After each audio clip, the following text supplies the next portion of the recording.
to A Therapist, a Buddhist, and You, a collective solution to health and wellness. My name is Luke DuBois, and I'm here with co-host Zal Mal. Hello, everyone. Here's Zal. And today is I think it's going to be an enjoyable communal episode for us today. We have a wonderful guest by the name of George Forsythe. He is a retired police officer and a therapist specializing in mental health therapy for first responders. Quite an interesting career choice. We don't often see that transition from cop to counselor, if you will. Mm-hmm. George is a good friend of mine, and after 25 years in service, he has transitioned to everything from certified as an addictions counselor and licensed clinical professional counselor. So why don't we bring him on board and let's get this thing rolling. What do you say? Yeah, welcome. It's an honor to have you here. Thank you. So from cop to counselor. I know that's a catchy title, and it might catch people. Tell us a little bit about your journey. Welcome aboard to the brought to you by the Recovery Collective, a collective solution to health and wellness. And I think this is one of the things when we did this podcast, it certainly jumped out at me as I'm excited to bring George on for a few reasons, helping first responders, understanding trauma, and he's had quite a journey for helping those in many different forms of service. So, well, welcome. I was a Maryland State Trooper. 1984, I joined as a cadet and stayed a cadet for a year before I joined the academy in 1985. And the Maryland State Police is one of the few academies left in the nation where you live there. We lived there for 6 months. You come home on weekends unless you get a certain number of demerits. I was quite adept at getting demerits. I think I stayed more weekends than any other recruit. Are you the reason they changed that model? If you can imagine, I enjoyed playing around. That's generally what got me in trouble, mischievous. So I was in the academy for 6 months. Most of my career for the 25 years, I was a detective. I did, my time with the brown hat, standing on the side of the road, flagging people down for speeding and accidents. But most of my career, I was a detective, predominantly undercover. I was in the Maryland State Police Major Narcotics Task Force. I was on a DEA Violent Traffickers Task Force in Baltimore City for about 5 years. Is that something you knew? Did you know that you wanted to become a police officer or a specific track in the police force? I kind of knew at 18 I was thinking about it being a police officer because I actually signed up for college classes at Prince George's Community College. They had a law enforcement 2-year program. And I signed up for that. I never completed it because I got hired as a cadet. And back then, college was to get a job, not just college. So I had the job, and I stopped going to college then. I never earned that degree. So I think I grew up in Prince George's County, and where I grew up, there was a lot of police activity. And I always was intrigued by, what do they see? You'd see them at a house, or you'd see them doing something, and you're like, I wonder what's really going on in that house, or what are they really doing? So it was curiosity, some excitement. I was young, wanted to drive fast and, do like police officers, jumping over fences and chasing people and everything. Also, I had a desire to, I thought you'd be doing good in the world. And I still do. I still think they're doing good in the world. I help people, especially the little guy, protect the vulnerable was a big thing for me. So, I think that's what motivated me to get into the police work. Now, I didn't think then that I would be an undercover officer. Yeah. How did that come about? Because I don't know if you were like undercover police officer. Right. Yeah. Early on in my career, there was an older officer there who was in kind of a fugitive unit at the barrack. And he came in jeans and a beard, and everything else. And I worked a lot of part-time moonlighting type of jobs. And that's how I got to really know him. And he suggested, hey, you should get into the fugitive unit. It's a lot of excitement, not a lot of paperwork. You're running around getting the bad guy, but so I went and applied for it. And I went and did an interview, and they said, I don't think you're right for the fugitive unit. We're going to put you in something called the Special Assignment Unit. I'd never heard of it. That sounds like a special name for an undercover. Right. And so I was very youthful looking. And they said they do vice cases, any kind of investigation that was non-narcotics. But my specialty became, believe it or not, was contract murder investigations. Getting hired as a hitman to kill somebody. They think you're a hitman, but you're not. And that is, of all the strange ways life takes its turn, that's what I became known for, was the murder for hire guy. I've been hired I don't know how many times. So how many times have you, quote unquote? I couldn't tell you. Yeah. Usually a husband, has a girlfriend, the wife is in the way, or the wife wants to kill the husband for the insurance money or business partners or something. And I did that for years. I did that. That must take a unique mindset to live that life professionally and then put that aside and come home to your wife and kids, right? Yeah. Where you can't kill them. So you can't hire a hitman to kill them. You have to work your problems out. So that's why you're a therapist. Right. Right. So but yeah, there is a balance, where you're playing a role, so many different roles, so many different personas. I had fake social security cards and driver's licenses and everything else. And you're always playing this,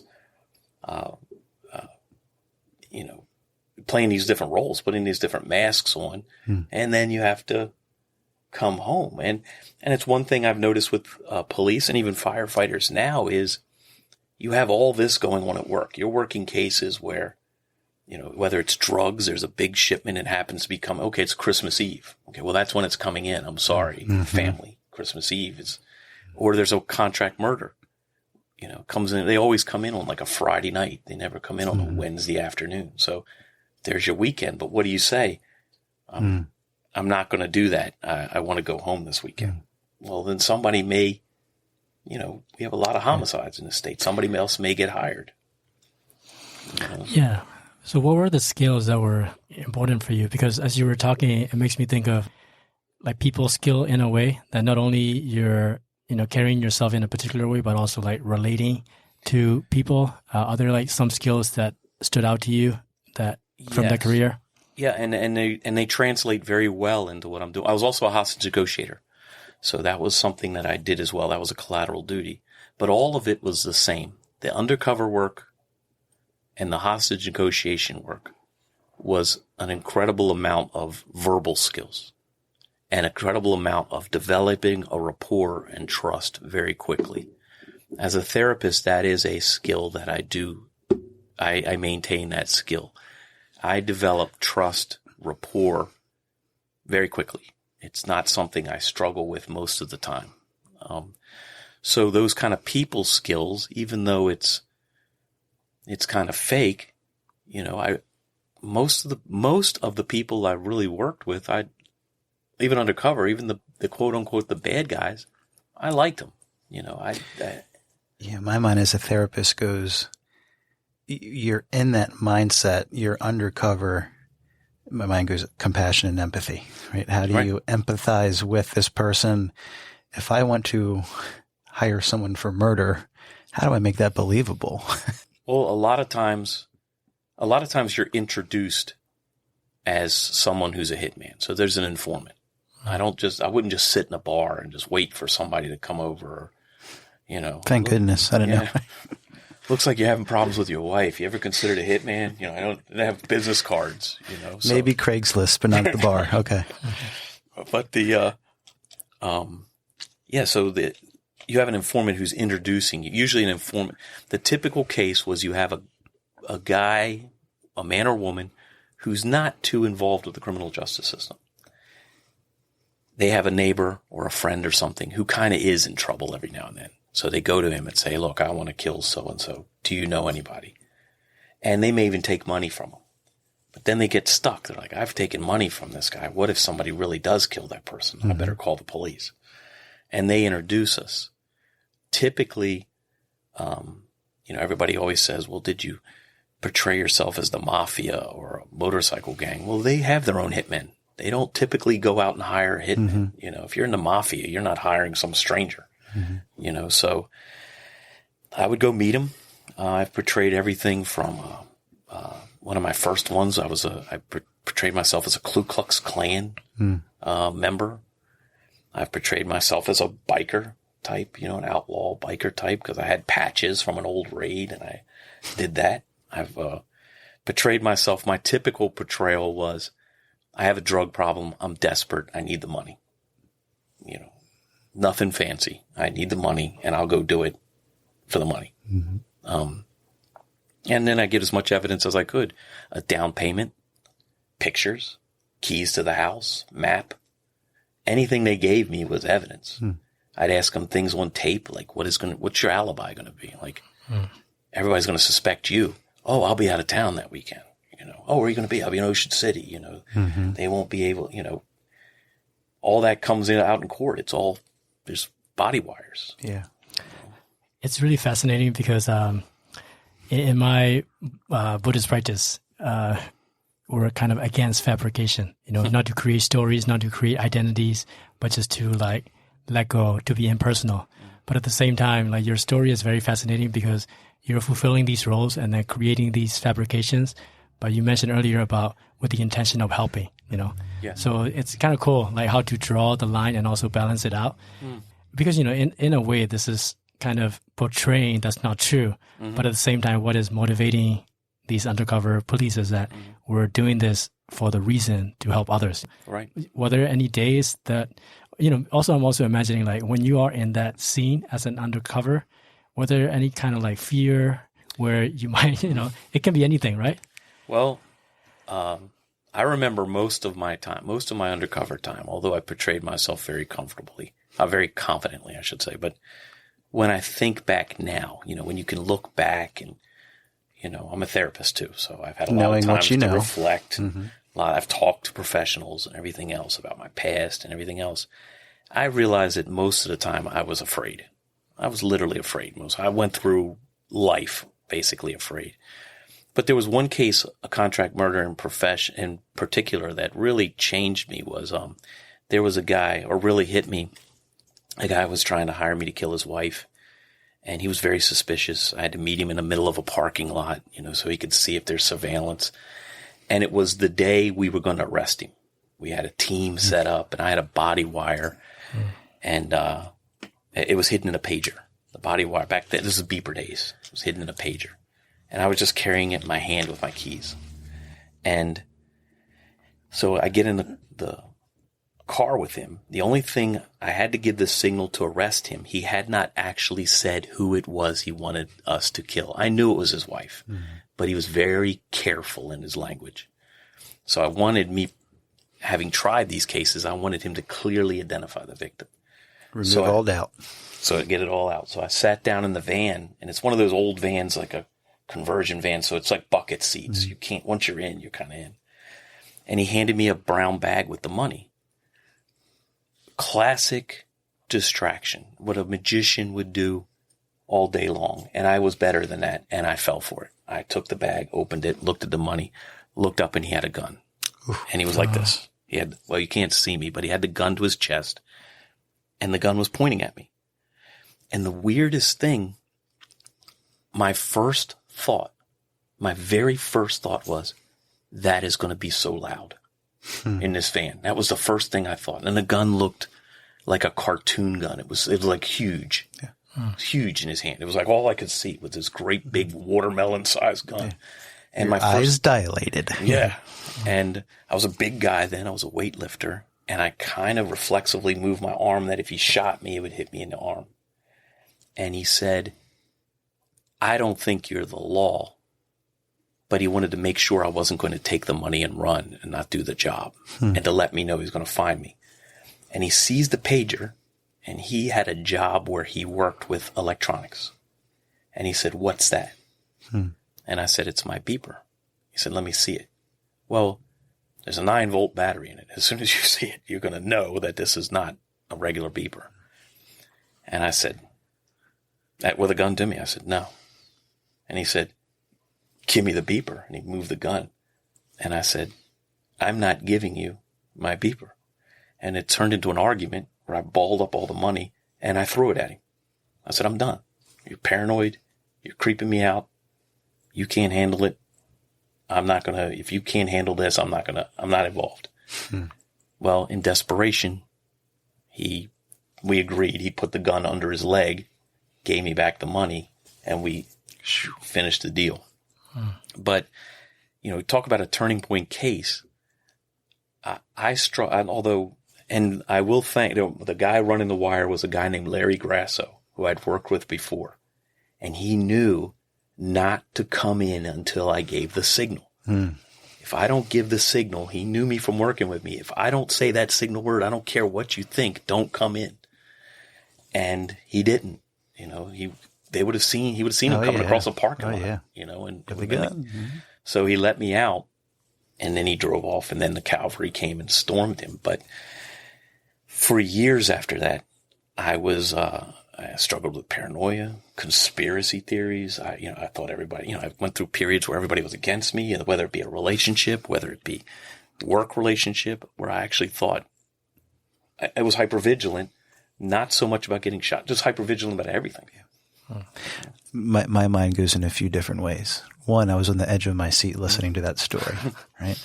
And I'll get to my potential comparison in a second. But as a therapist, I go, after that fight, flight, or sleight of hand and tongue that you did to save your life, not just to keep the case going, but to save your life, did at any point after that, did you have that mental exhale, right? You're saying that led to paranoia and stuff. Did you have a chance to talk to anyone? You're a counselor, a therapist, professional counselor now. You know the importance of first responders and trauma and things like that. Looking back, did you have any of that kind of,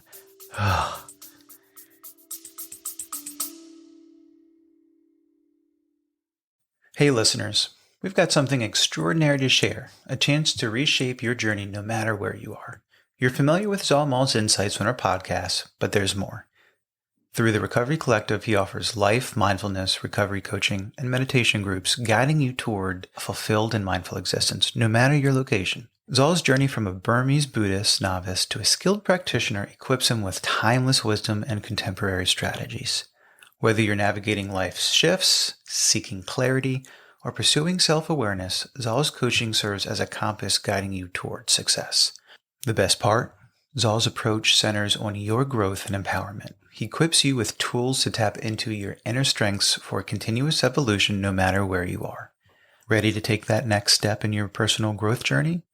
Connect with Zal Mal and the Recovery Collective at 240-813-8135 from anywhere in the world.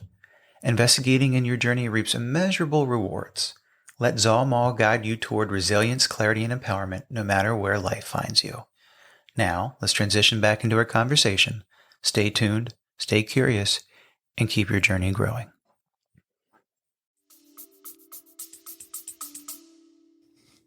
I didn't talk to anyone. I think there were people available back then, but like most guys in that job, I simply just said the magic words, I'm okay. I'm good. I'm good. That's what I said. Let's keep going. Right. I don't have anything wrong, and I didn't tell. Years later, I did. I talked about it extensively, but, back then I didn't, I just went like, oh, wow, that was a close one. Man, that was crazy. And that was about it. Yeah. And I dreamed of it, thought of it, all the things I hear clients tell me. Yeah. I can still visualize the gun. Telling this story, I can see him as clear as day. I can see the van. I can see the parking lot. I can see the Outback Steakhouse. I can see everything in there. The imprint. Yeah. Yeah. Zal is a medical speech interpreter, myself as a therapist, not near the same story, but some of the things that, as Zal can interpret in a medical setting can be life and death. And me with other people's experiences and traumas, that can have an effect. So I was going to make a comparison, if you will, but yeah, I think we're talking about the importance of, whether it's a direct experience or a secondary experience, the importance of processing through that. Absolutely. Yeah, everything is in the moment. Like a lot happens in the moment, like almost to the point of intuition. But as you were talking to, it's so descriptive. That scene, I can just see it in my mind's eye about like that scene. But at the same time, I was thinking about maybe we'll get into the story of like how you got into counseling. It all comes back to human connection.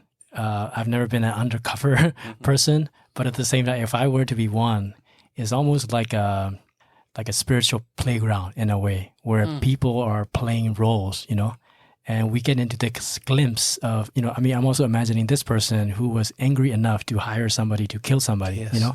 That's a lot of suffering, but then you see that directly, but then you're just doing your job. But at the same time, you see that anger, to lead that. But then you probably had some compassion too, that this is not good to kill somebody, And that's what I liked about contract murders. You were stopping a murder. You were investigating a murder before it happened. Yeah.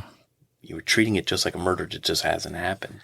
And that anger, you're right. If you're empathetic anyways, you've both experienced this, I'm sure. You can feel it. Yes. That's the only way I can describe it. You can feel that energy. And for an undercover cop, maybe police officers in general, but for an undercover cop, I could go into a bar for a drug case, which is the bread and butter of an undercover officer. That's what you do most of the time. Yeah. And I could go in a bar and I could feel the vibe. And I was like, yeah, that's the guy that's got it. That's the guy to talk to. I could just feel, there's no other way to describe it. It's almost like you could touch it in a way. Well, that story that you just told, and yes, the guy was angry and a gun pointed at you, but what you tapped into was also the fear. Like, anger is a secondary emotion. You got to feel something to feel anger. Well, how could there not be fear? He's holding a gun at you. I don't know if you're a cop, and then you took a lot of that fear with you. Yeah, it stuck around for a while. How did you make it 25 years? Well, I was already through most of the 25 years, but I think like a lot of the guys I work with, you just keep going. I describe it as like you have a big barrel on your back, and the big barrel on your back is full of a liquid, just cumulative, just liquid of experiences. And it just slowly gets more and more and more until it's almost full. And that's when you'll see on television, you'll see or a video camera, a police officer losing his temper and doing some things he shouldn't do. That incident wasn't even that bad usually. And I think it's like, that's the last thing that poured into the barrel. So it's the first thing that came out and they lose it. And I imagine that later on when they think about it, they're like, what was I even doing? And I talked to guys that, anger is an easy emotion, for men. But we can project that outwards easier in some ways than other emotions. Yeah. Yeah. We're more comfortable with anger. A lot of men are more comfortable, myself included, from an early age. I know how to be mad. I don't know how to be afraid. I don't know how to be sad, but I know how to be mad. I've had that beat into me in sports and everything else. I know how to be angry. Yeah. It's a go-to. Yeah. On the note of helping others too, I'm also thinking about, there are just different means to help others because you've mentioned about, police route, and also you're now helping others through counseling. And it makes me think of like this innate human nature.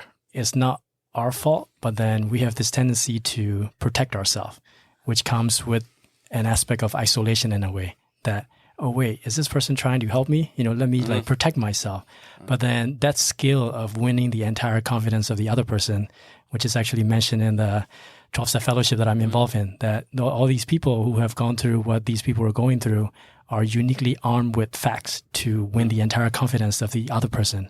Right. So I'm also thinking about that too. Like, I'm sure that's a really useful skill in therapy as well, that for me to be able to help somebody, because I needed help, but I didn't trust anybody, you know? So there has to be somebody who can like go beyond that barrier and then relate to you, you know, through your eyes, looking into the very depth of your eyes and then relate. So other things, I also want to hear that story of like transitioning from retired police into counseling, but I'm curious about like how those skills have been useful for you, because the work that you're currently doing of helping these people really puts you in a place where you can relate them and then they open up to you in a way. Yeah, thank you.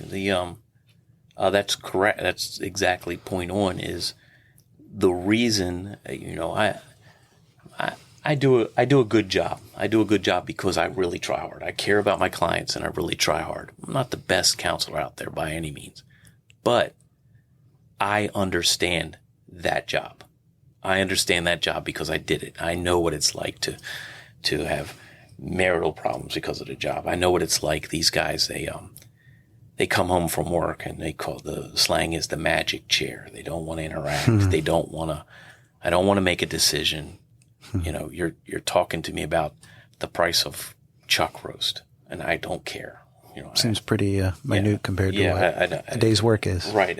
So I don't care. And so, you know, I know what that's like. So when they come in and they come in with, they come in sometimes angry, I get a number of them that are in trouble and they come in and they're mad and the department's against me and this and that and everything else. I can kind of see through it a little bit. I may not directly confront them, but I'm like, all right, I get it. That's not what he's mad about. Alcohol and drugs, especially alcohol, is huge. That's king with first responders. I'll tell you another one is pornography. Pornography and sexual type of affairs and everything is huge. And I can talk to them and I can get underneath of that. I can more quickly see what's really going on and how they can trace that back to the job they do and some of the things they see, because they're not really open at first with this job is traumatic. The stuff that you see, they almost don't want to say that. They'll say everything but that. It's so normalized. It's paperwork in some ways. Right. And that's why you'll get a firefighter who's been to 1 million traffic accidents. And one day he comes to see me because he said, I was at a traffic accident and I went around to the side of the fire truck, or I went around to the car and I was upset. I'm crying. Or a police officer who says, I've seen, I don't know how many suicides. I saw that one, and for some reason, I don't know why, I lost it. And so I think I need to talk to somebody. And it's that cumulative effect. The stuff just piled up. And that's the last thing that poured on. Well, now's probably a good time to transition. We could do a whole episode of stories, and maybe we'll get another one or two before this is all said and done with. Well, you know me, Luke. There's plenty. I've known you for a long time. As you well know, there are plenty of stories. Absolutely. Tell us how you made that transitioning from a career of detective and police work to therapeutic counseling. And well, that's a huge transition. That's one of probably the biggest questions. As a matter of fact, at the cigar lounge I go to, I ran into a guy I used to work with in narcotics years ago, and he said something that's 1 million people on the job have said to me. George, if you told me that you of all people would be a mental health therapist, I would have, not in 1 million years, believed that. Some of it because of the crazy stories and things I've done, but it's probably true for most police officers as well. Yeah. I think I know there was an early on kind of desire. I remember in elementary school, I had to see the school counselor, and I had to go weekly to see the school counselor, Miss Shears. And Miss Shears was beautiful, and I had a 3rd or 4th grade crush on Miss Shears. I thought she was. His eyes are sparkling. Yeah, they still sparkle when I think of her. So I would go there, and I remember telling her one time, Miss Shears, I think I'd like to one day maybe be a counselor. And she said, why? And I said, because I would like to help people. And back then they had something called Happy Grams. It was a smiley face, and the teacher could write a nice note for your parents. And she wrote that George said he wants to be a counselor, maybe because he'd like to help people. I still have that. It's so important to me. I still have that Happy Gram. So I think there was a little bit of that desire. So fast forward, I'm a detective. I'm in the fugitive squad in Baltimore City. And my son, Tommy, he at 12 years old developed leukemia, and it was pretty serious. There was some touch and go moments, and he was in the hospital for a year, February to November. Had to have a bone marrow transplant. Who my daughter was, Kaylee, was a match, thank God. So during that time, I would walk from the hospital to Lexington Market sometimes to get some food, and then back, depending what was going on. But next to Lexington Market, a block up, is St. Jude's Shrine, and I'm a Catholic. Wasn't really practicing as a Catholic. I was more practicing as a Viking back then. I was just doing what I wanted to do. But I would go to St. Jude's Shrine because it was a very peaceful place. And as beautiful the work as they did at a hospital, a child's cancer ward is a hard place to be all day. Yeah. As a matter of fact, his mom is a real hero of this. She never left his side. She has my utmost respect for that. But I would leave and I'd go up to St. Jude's Shrine. And I would just sit there. Sometimes I would pray, but to be honest, sometimes I would cry. But most of the time I would just literally just sit there and just do nothing.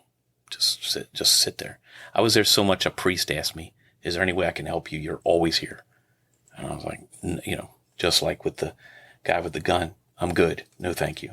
And one day as I left there, and the day was no different than any other day, I can remember it was warm. That's the only thing. And I can remember I was on the steps. Clear as a bell internally.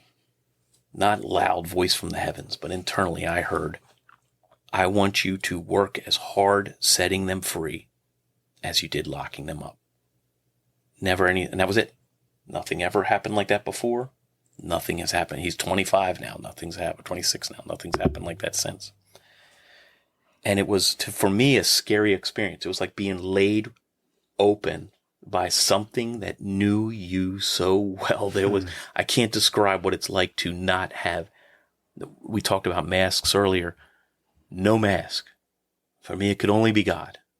Opened me up like that and said, and I knew what it meant. I knew it meant, for example, set them free didn't mean be a defense attorney. It didn't mean be some kind of an advocate. It meant work with addicts. So that was the big catalyst for change. It changed me as spiritually, my personal faith, and it changed my direction. I always say there was life before that and life after that. I can't say I honestly went and immediately ran off and became a counselor. Did you know your son was going to be okay at that point yet, or no? No. As a matter of fact, even that is powerful. Yeah. As a matter of fact, there was one time in particular that I actually contemplated suicide. I mean, I don't share that often, but I had this thought that if somebody, but there was two sick thoughts, but when you're going through that, you're not thinking rationally. So I had two thoughts that I know now were distorted, but back then it seemed to make sense. A full range of them. Yeah. So my first one was, if God should spare him, well, then somebody has to take his place. Like there's some kind of a box. Judge, jury. Yeah, like a checkoff box. Like I have to fill this box of somebody dying. If I have to take him out of it, then somebody has to be there. Now, to me, 12 years old, he was about as innocent as a person can be. Me, for example, far from innocent. Like I said, I was a Viking. I was a really good Viking. Which, really good Viking is usually not a good Catholic. So that was one. And the other one was, if he should die, somebody needs to go with him to help him out, to show him around. And I actually thought, if he goes, I'm gonna do it. That's the ultimate level of empathy, wow, among other things. Yeah. But thank God he lived, and he's doing great now. By the way, he's doing amazing things. So married he gave me a great daughter. I married a beautiful young woman, Maria. So after that, I didn't immediately become.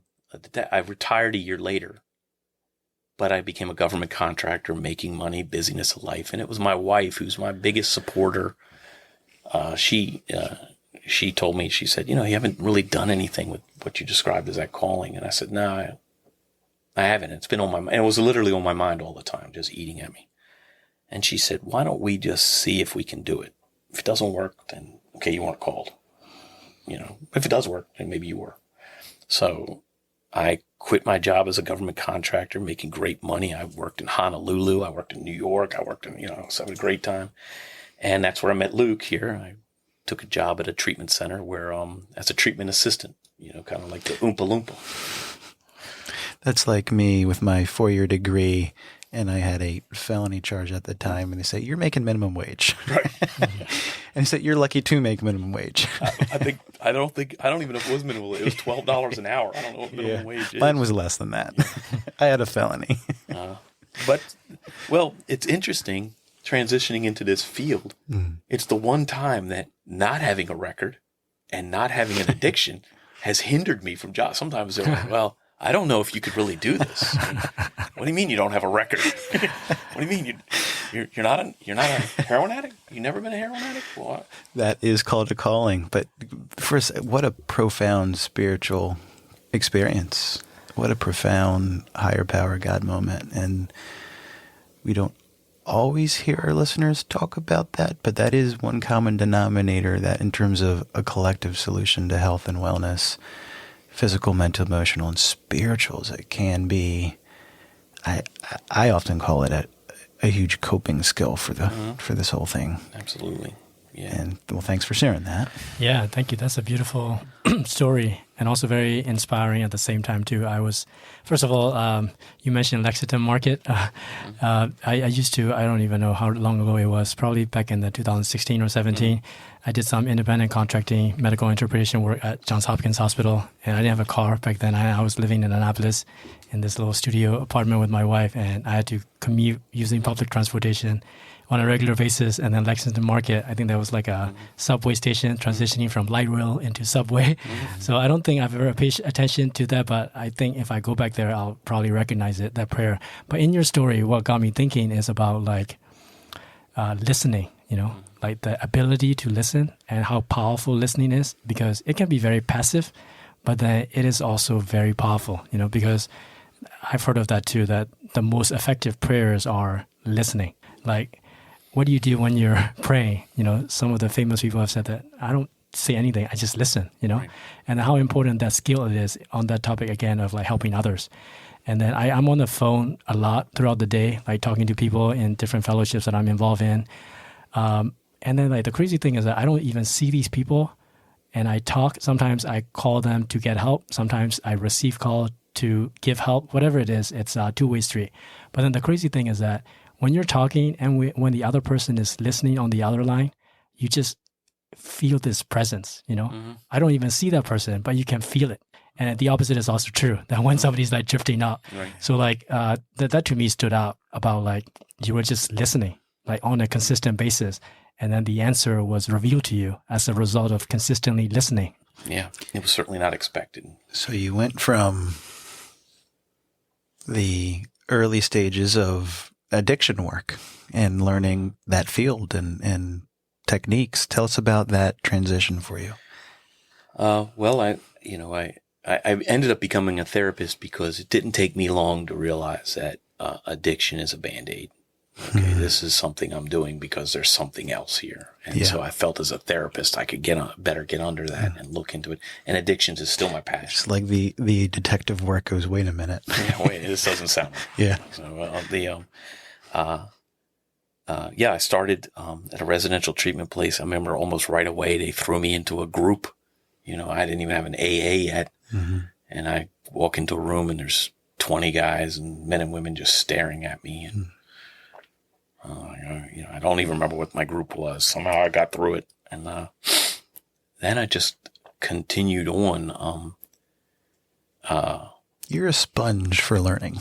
Yeah, I still am. I will admit that. I do love to learn. Just about anything.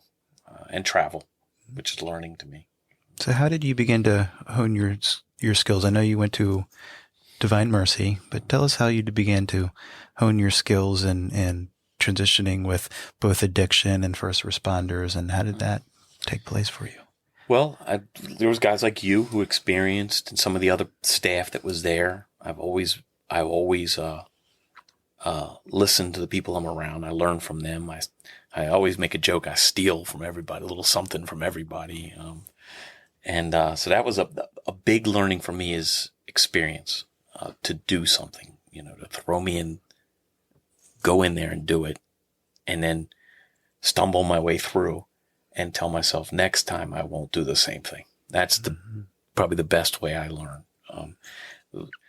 Not so much Undercover. Remember, Undercover, there is no take two. I mean, if you don't get it right the first time, but there was a lot of things I learned on the way even then. But and then of course the classes, I got my AA and bachelor's, and then I learned a lot at Divine Mercy. I had one professor. Well, I had several professors. But there was, when I was brand new there, they had it was online. They had a residential piece, and they said, we're going to throw you in to do some counseling. So you had to role play. And this young woman was role playing a teenage bullied girl. And she could have been an undercover cop. She was really believable. After 3 minutes, I had like nothing. I was just staring at her. I was like, so the professor, his name was Dr. Sharp. He came over and said, George, you struggling? And I said, yeah, I have nothing. Because, back then you just want to problem solve. You don't want to listen. You want to solve it. And he said, didn't you tell me you were an undercover cop? And I said, yeah, for most of my 25 years. He said, what I want you to do with the next scenario is I want you to pretend you're an undercover cop playing the role of a therapist. Oh, I love it. Wow. Oh, I got it like this, man. I got it. The next one, I just pretended, all right, what would a therapist do? And I did it. What a genius professor. Yeah, it was. There's some really bright professors there. And, wow. I still think of that guy. But the transition in, one of my big fears was I'm an open book. I talk a lot. I don't mind talking about myself. And they're going to hear that I was an undercover officer. A lot of these, in my mind, well, they hate the police. And there's a whole nother level of hell reserved for the undercover officer. They're the ones they really hate. And I found by and large, they didn't. They didn't. The ones in recovery, I can think maybe once or twice somebody had anything to say, and they mostly had questions. Same kind of questions somebody who's not an addict would ask. General questions, and seemed like it was fun. It was fine. Yeah, it was funny as all. There were times that working in a residential treatment center, you'd get someone jokingly say, or serious, wait, are you an undercover cop? Like, no, George is. Yeah, just keep going. Right. No, that's actually George.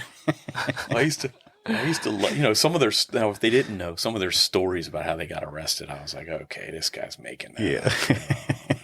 I remember one guy told me it was like his 6th DWI, 6 times. And he said he knows for a fact that the Anne Arundel County Police, after 2 a.m., stop every pickup truck for nothing, just to get drunk drivers.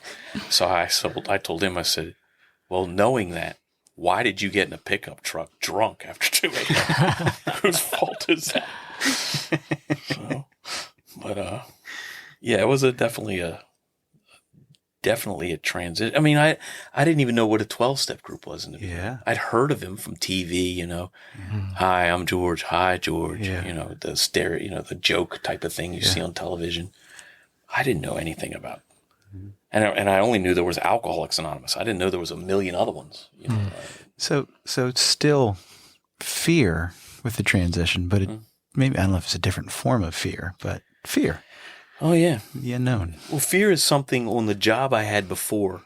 It is something that you just learn to live with. It's like having an annoying friend with you, and you just have to say, shut up. We're going to go do this anyways. We're going to go, you raid a house or something. You don't really know, or make a traffic stop. You don't really, when I make a traffic stop on a car, when I used to, I don't know who's in that car. I know what the tag comes back to. I don't know if they're waiting to shoot me. If there's a drug raid or a raid or undercover, I'd be undercover in a house. I'm the only one in there. Is the body wire going to work? I've had situations where it didn't work, and I'm fighting, waiting for them to get to the door, hoping they heard something, I've had guns pulled on me, more. That wasn't the only time I've had guns pulled on me. I've been strip searched by drug dealers, I got strip searched one time on a vice case getting hired as a male escort. And I'm proud to say I got the job. My friend, they were teasing me when I went outside, and I was like, yeah, you can laugh, but I did get the job. That's why they call you Hang Low. So so you get to learn to live with fear. However, what I know now is it's taking a toll, when you have fear all the time. And,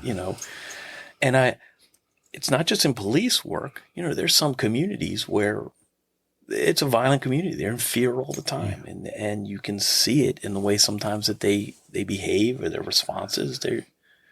I think a big problem right now, like in some cities, is the police are terrified. Yeah.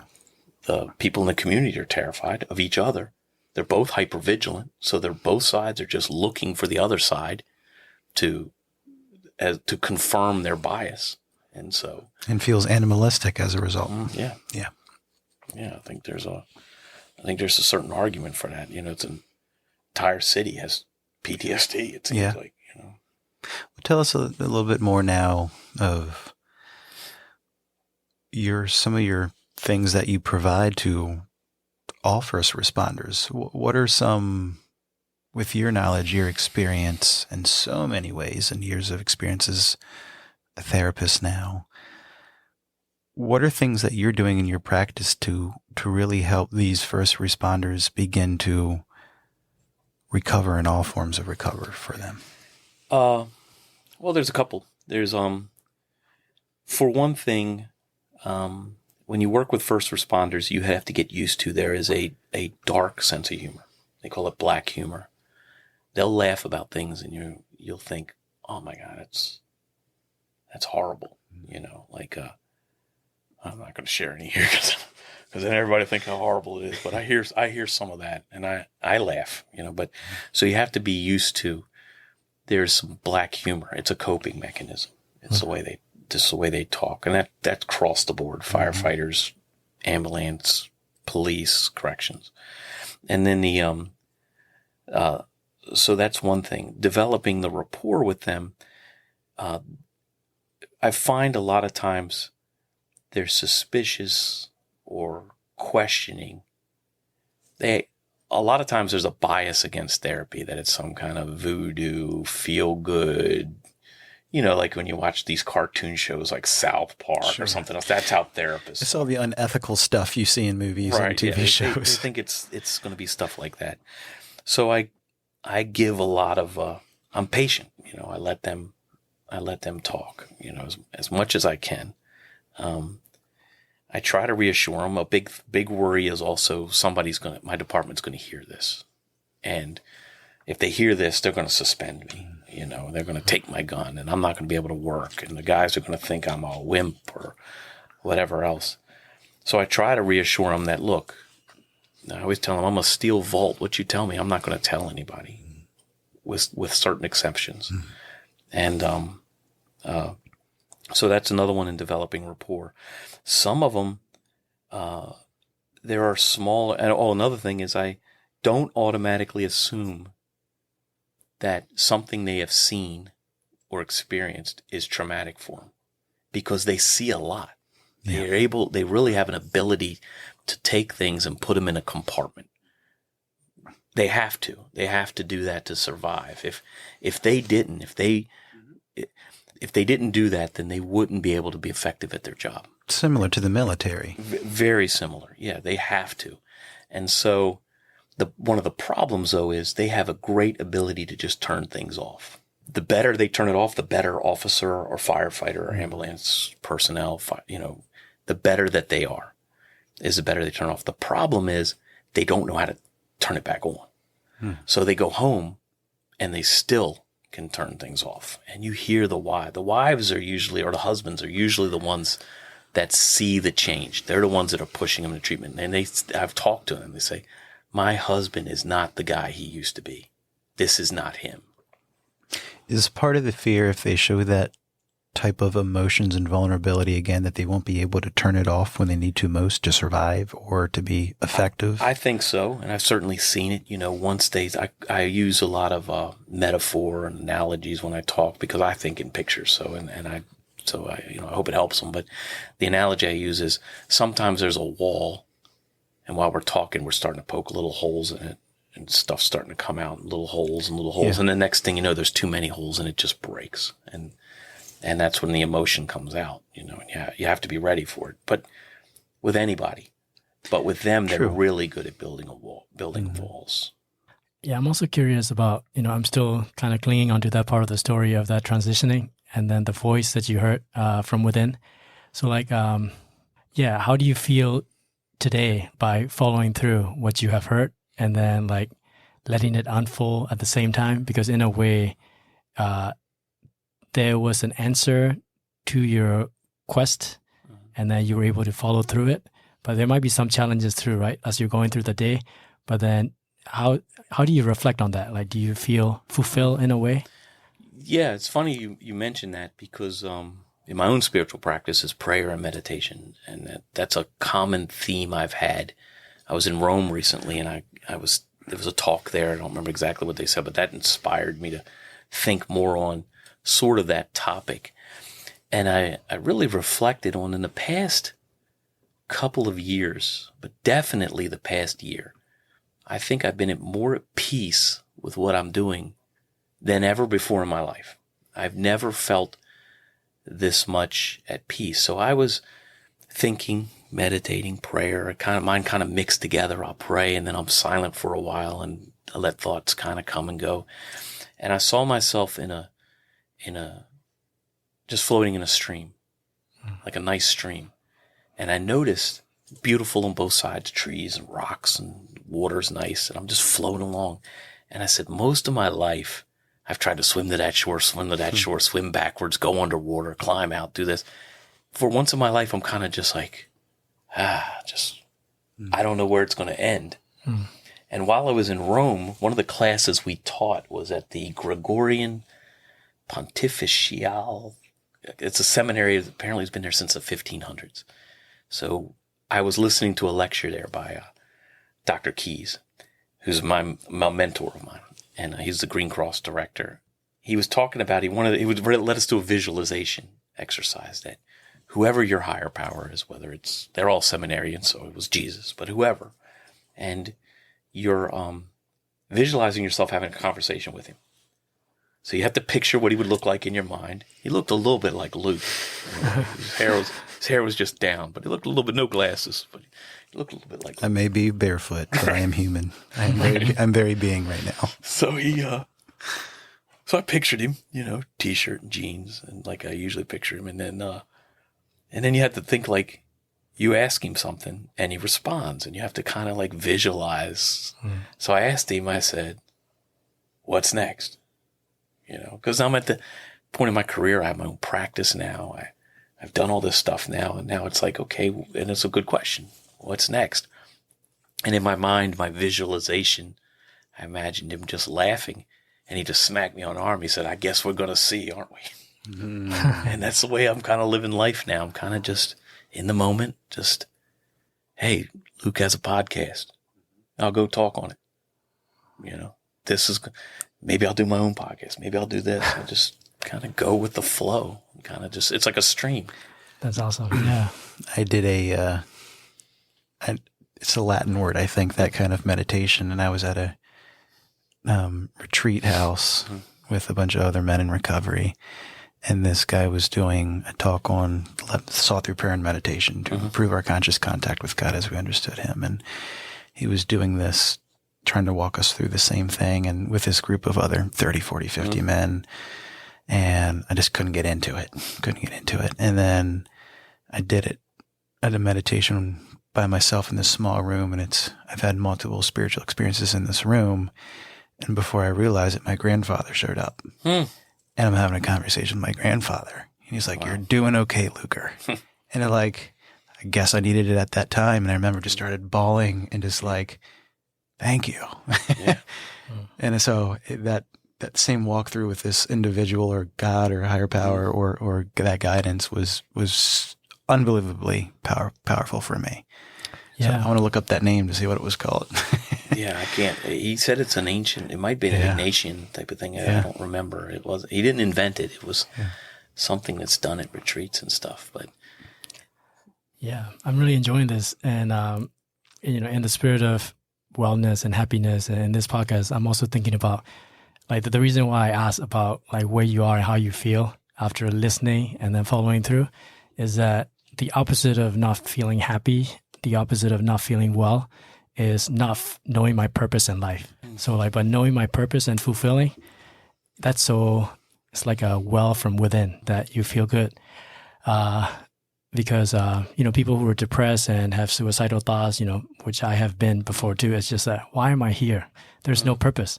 But then when the purpose is fulfilled, because also, first of all, like we have everything we need already. Right. So it's more about like going within and then discovering that and then living through that. So it's so cool to hear your story that, I can also imagine that when the well fills up from within, it overflows. So like, since you're at peace, the people you're helping can feel that, and you're even like effectively helping these people. Just wait. Yeah, I hope so. I mean, it's like a feeling of, the only way I can describe it is peace, but there's love, certainly. My clients come in and I'm just like, I just want the best for this guy. Mm-hmm. He may have an answer, it's not even like me, but what you said about meaning is, and that's half the battle sometimes. It's like you said, we all have in this country, pretty much we have all of us have our basic needs. If we don't, we can get them. They're not starving on the streets. You can always, may not be the best, but then once those needs are met, there's all these other needs that maybe a need for intimacy, a need for human connection, a need for purpose. Yeah. And purpose is a big one, meaning and purpose. Mm-hmm. I think the youth, that's one of the areas we're falling short is they don't really they're struggling to find meaning. Mm-hmm. I say there's often work with people that have a quarter life crisis before they have their midlife crisis. You're seeing more and more of that. Yeah. I'm enjoying this. We could do a whole lot more, but what advice do you have for first responders that are listening? Can you share some advice for first responders who may be struggling with mental health issues, anxiety, stress, trauma, or stuff at home, like compartmentalizing, that are hesitant to seek help? Absolutely. Yeah. There's part of the problem is there's an us and them. I know in police work, I imagine it's the same in all first responders. There's us and there's everybody else. And for me to admit I have a problem may mean that I'm admitting I'm a them. This is the enemy. For most of my career, I hate to say this, but a drug arrest that was not a violent person or anything else, that was a stat in a box. Yeah. That's it. I got 3 of them this month. I cared about them while they were with me, but overall, I wanted a stat in a box for most of my career. That's how I looked at drug enforcement. And call it paperwork. Yeah. And just paperwork. I mean, there were some incidents that really changed my view on that. But I would tell them that, first of all, call somebody. There's a lot of resources now. Peer support is huge. Here in Anne Arundel County, for example, every third Monday at 6:00, there's a peer support meeting at the Anne Arundel County FOP Lodge. It's near Annapolis Mall, whatever that road is. It's a Defense Highway, or I can't remember, but it's their FOP Lodge. It's not affiliated with the Anne Arundel County Police. They just let them use the lodge. And it's just some guys that got together and they just do peer support. There's Harbor of Grace up in Havity Grace. They're a treatment facility, residential treatment facility for trauma and for addictions. There's Center for Excellence, is all firefighters in Upper Marlboro. They're the same thing, mental health and addictions. And they can certainly call me. I'll help them find somebody. If I can't do it, I'll find somebody, or I'll give them somebody to call. But the main thing is you have to reach out to somebody. The idea that you can just isolate and white knuckle this and just get over it, man up or anything else you say to yourself is not helping. So I always tell them, why not try to get help before somebody makes you get help? Your department, your wife or your husband, your family. Sooner or later, it's going to break. Do you think that stigma is beginning to change at all? Yeah, I think with the younger officers and younger especially. Yeah. The younger people seem very, I don't know if it's too much, but they seem very knowledgeable about mental health related issues. The problem is the younger ones come in, they see these older guys that they're like, yeah, that's who I want to be. That guy can handle anything. And he's the first one telling them, you don't need help. Most of my clients come from word of mouth. I don't really advertise. Most of them are word of mouth from one of the treatment centers or something else. And so I know that if there's word of mouth, there's people saying, hey, why don't you call somebody? And in just about every department, fire department, police, corrections. The corrections and dispatchers, by the way, are two areas that I don't think we do enough with. I rarely see them. I see a lot of police, a lot of firefighters. I see a few corrections and a few dispatchers, but listening to their story, for example, a correctional officer, you are the first one to everything. The fire department and police can't even get in there. If it's a suicide or a heart attack or a fight, you're right there when it happens. Mm-hmm. And in dispatchers, of course, they're listening to it and they can't do anything. Yeah. Hands are tied. So those are two groups I would like to do more. But I think with the stigma, I think you're right. It's starting to, the guys are, they're more inclined to go get help, I think. You said on a previous episode, I've worked closely with this International Union of Painters and Allied Trades and working on changing the culture of construction. And they often relate it to these guys that have been doing it for 20, 30 years that wouldn't even wear a hard hat or glasses. No, I'm not going to put that on. But these people in their first, second, and third years, that's all they've ever known. So what do you mean you're not going to wear your hard hat or protective eyewear? What's wrong with you?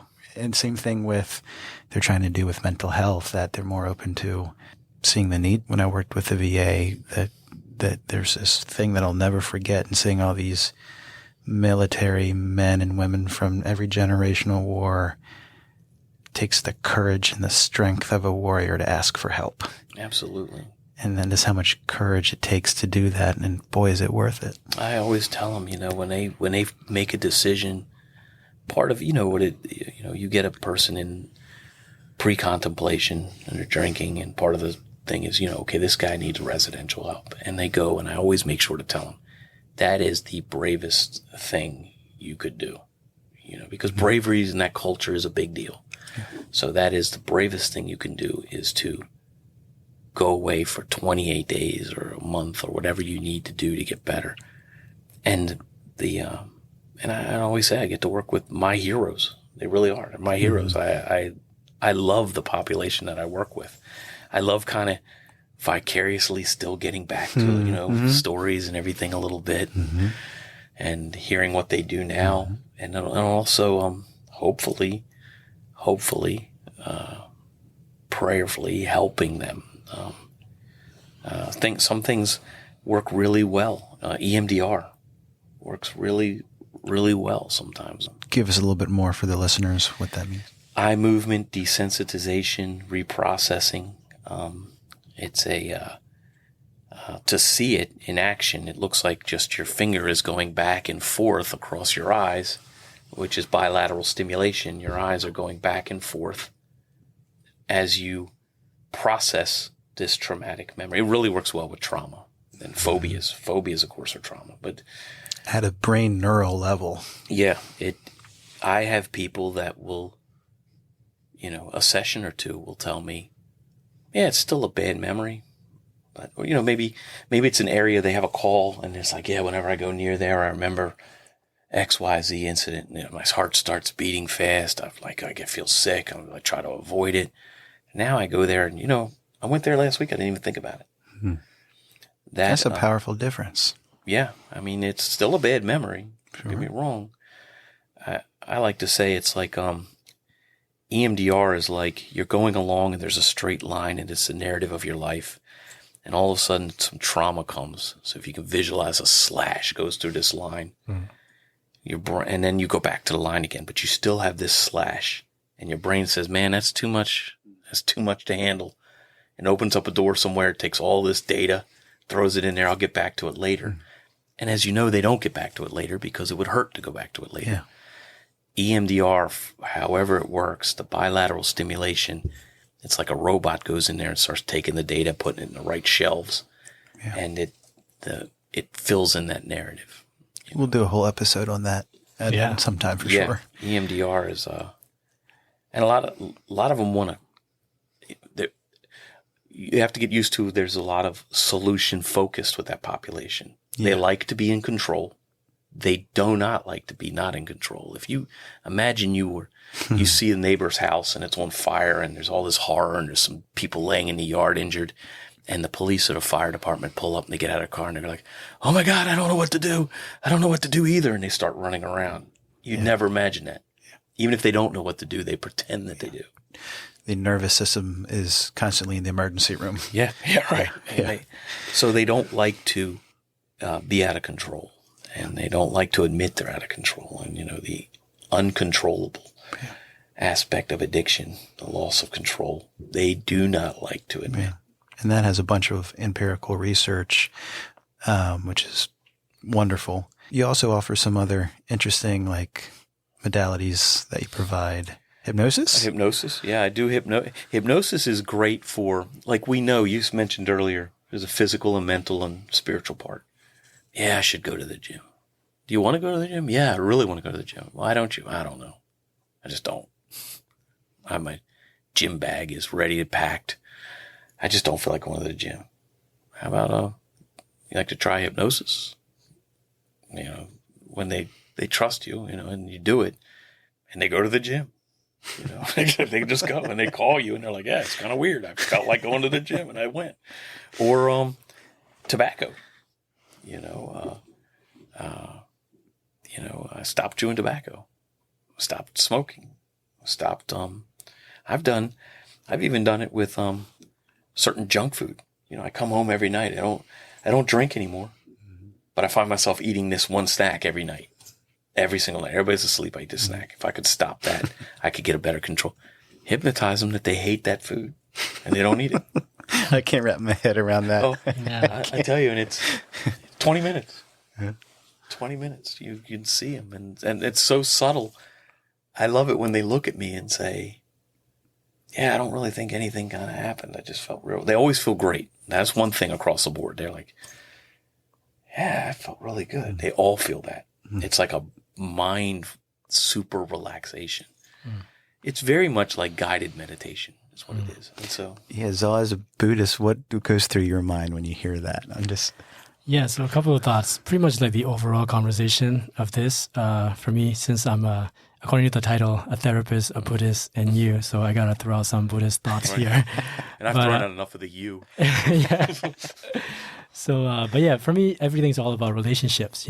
I've mentioned it earlier too in the previous episodes about, I've had this thought about, I just want to leave everything and go into the forest and then meditate by myself to just abandon all relationships, which true to some extent, but I still have a relationship with the forest, or I still have a relationship with myself, so everything is all relationship. And as you were talking too about fear, all these people, trauma, stories, all we're doing, the healing happens when we change our relationship, or when the relationship to a memory, a relationship to a substance, a relationship to sexuality, whatever it may be, when the relationship changes, which can only happen with help, but something happened because my story about my life hasn't changed, but how I relate to it with some tools that I've used changed, So hypnosis is probably along those lines too, that how am I relating to this thought of going to the gym and then not doing anything about it? But when the relationship to that thought changes, I'm like, oh,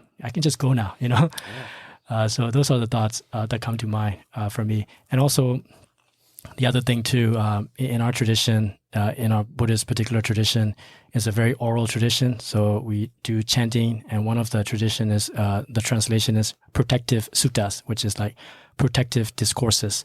And then people are like, why is it protective? What's so special about it? And the answer is that these discourses use the theme of what is truthful and what is loving. So that's also the theme that I'm getting out of this conversation too, that when I partner myself with what is loving and truthful, I am protected. Yeah, that thought comes to mind too, about like, when people are lost, suffering, we drift away from what is truthful and loving. But then when we get close to what is truthful and loving, all is well. Yeah, it's beautiful. I certainly love this conversation today. It was I know Saul and I really enjoyed having you here, and I loved it. Yeah. There's so many things that I want to get to, whether it's more about the first responders and addiction and pornography, and gosh, George has a wealth of stories that we could keep going with, but I know at some point I think you're going to write a book. So if we don't have you on sooner, when you're publishing your book, it's coming. I'm almost done. I'm literally almost done. We'll bring you during that. Thank you so much for being here. Gosh, we didn't hear about you doing the Greenpeace. Can you just touch a minute on that? It's actually called Green Cross. Green Cross. Green Cross is a nonprofit organization. I think it's greencross.org. Dr. Keys is the executive director. And what they do is once a month, they have a class. It's involved in some kind of trauma. I think this month is it's a 2-day class on, I believe, I could be wrong, I believe it's child sexual abuse or family trauma. They have different trauma. They even have EMDR there. You can learn EMDR there for about $200. So they teach these classes, and as you go through these classes, you obtain higher certification levels in trauma. You can become a compassion fatigue educator, compassion fatigue therapist. I'm a traumatologist, and one of the things he does is he takes you to places where there's significant trauma as an internship to get hours to be a clinical traumatologist. I went to Kenya for 3 weeks and lived on an orphanage. It was great. Last year, I think they went to Mexico on the border, the U.S. border in Mexico. This year, they're going to Romania, which is someplace they go. And then you stay and you go out in the field where there's a lot of trauma, and you basically talk to people and do some compassion fatigue work and everything else. Hopefully, they're doing a fundraiser now. But it looks like they'll be sending teams to Turkey because they had the earthquakes there, and will be training. There are no counselors, therapists, psychologists. They left. Anybody with money left. It's devastated. There's rubble, except for these big tent cities. So we're helping train the people who live there, groups of them, to go in and help with compassion fatigue and things like that. And so I've been to Oregon with them for like the wildfires are up in Oregon, but they've been, they were in Paradise, California for the fires. I believe they were in North Carolina years ago when there was that riot where the guy drove his car through the crowd. They were there. Caribbean when there's been hurricanes.